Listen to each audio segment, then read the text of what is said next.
ಇದು ನಾವು rule book ಏನಿದೆ ಗೈಡ್ಲೈನ್ಸ್ ಪ್ರಕಾರ ಮಾಡ್ತಾಯಿದ್ವಿ. ಈ ಪ್ರತಿಯೊಬ್ಬರಿಗೂ 6 ಮಂತ್ಸ್ ಮೊದಲೇ ನೋಟಿಸ್ ಕೊಟ್ಟಿತ್ತು.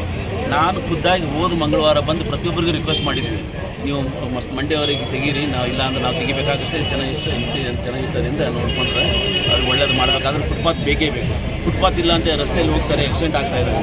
ಸೊ ಇದೆಲ್ಲ ಜನರಿಗೆ ಅನುಕೂಲ ಮಾಡೋ ಸಲುವಾಗಿ ಅವ್ರು ಎಲ್ಲೆಲ್ಲಿ ಅನಧಿಕೃತವಾಗಿದ್ದಾರೆ ಅದೆಲ್ಲ ತೆಗೆದು ಒಂದು ಶಿಸ್ತು ತರಬೇಕು. ನಮ್ಮ ಮಾಲೂರು ಒಳ್ಳೇದು ಕಾಣಿಸ್ಬೇಕು, ಒಂದು ಡಿಸಿಪ್ಲಿನ್ ಆಗಿರಬೇಕು, ಜನರಿಗೆ ಅನುಕೂಲ ಆಗಬೇಕು ಅಂತೇಳಿ ಇದೆಲ್ಲ ಪ್ರಯತ್ನ. ಸರ್, ಈಗ ಬೀದಿ ಬದಿ ವ್ಯಾಪಾರಿಗಳಿಗೆ ಜಾಗ ಚಿಕ್ಕದಾಗಿದೆ, ಅವ್ರಿಗೇನಾದ್ರು ಪರ್ಯಾಯ ವ್ಯವಸ್ಥೆಗೆ ಜಾಗ ಎಲ್ಲರೂ ನೋಡ್ತೀರಾ? ಹೇಗೆ ಅದು ಇನ್ನೇನು ವಿಚಾರ ಇಲ್ಲ. ಈಗ ಈ ಜಾಗದಲ್ಲೇ ಎಲ್ಲರಿಗೂ ಸ್ಟ್ಯಾಂಡರ್ಡ್ ಆಗಿ ಈಗೇನಾಗಿದೆ, ಭಾಳಷ್ಟು ಜನ ನೋಡಿದ್ರೆ ಒಬ್ಬೊಬ್ಬರು 20 ಅಡಿಯಲ್ಲಿ ಕೂತಿದ್ದಾರೆ, ಒಬ್ಬೊಬ್ಬರಿಗೆ ಪಾಪ 2 ಅಡಿನೂ ಜಾಗ ಇಲ್ಲ, ಸುಮ್ಮನೆ ನಿಂತ್ಕೊಂಡು ವ್ಯಾಪಾರ ಮಾಡ್ತಾರೆ. ಸೊ ಒಂದು ಸ್ಟ್ಯಾಂಡರ್ಡೈಸೇಷನ್ ತಂದು ಪ್ರತಿಯೊಬ್ಬರಿಗೆ ಒಂದು ಬಂಡಿ ಮಾಡ್ಕೊಂಡು ಬೆಳಗ್ಗೆ ಬಂಡಿ ತರಬೇಕು, ಸಾಯಂಕಾಲ ಬಂಡಿ ತೊಗೊಂಡು ಹೋಗಬೇಕು. ಸೊ ಆ ರೀತಿ ಅಂದರೆ ಜಗನೂ ಹೈಜೀನ್ ಆಗಿರುತ್ತೆ, ಜನರಿಗೂ ಅನುಕೂಲ ಆಗುತ್ತೆ.